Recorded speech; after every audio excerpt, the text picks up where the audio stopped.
અમરેલી જિલ્લાના બગસરા શહેરમાં માનસ મેઘાણી કથાના વિરામ બાદ પૂજ્ય મોરારી બાપુએ વિસ્મિત વિમુક્ત પરિવારના વસાહતની મુલાકાત લઈ ભોજન કર્યું હતું.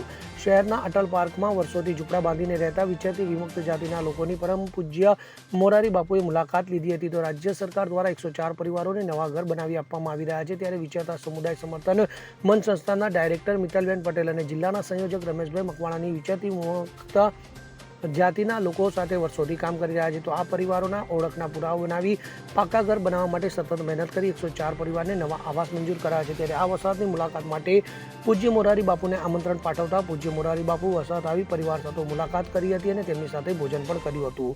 તો આ મુલાકાત દરમિયાન પૂજ્ય મોરારી બાપુ સાથે તાલુકા પ્રાંત અધિકારી કેવી નંદા, લવકુબભાઈ સહિત અનેક લોકો ઉપસ્થિત રહ્યા હતા. અશોક મણવર સાથે CN24 ન્યૂઝ અમરેલી. હવે જુઓ દેશ દુનિયાની તમામ ખબરો તમારી આંગળીના ટેરવે. ઉઠાવો મોબાઈલ અને Google Play Store પરથી ડાઉનલોડ કરો અમારી CN24 ન્યૂઝ મોબાઈલ એપ.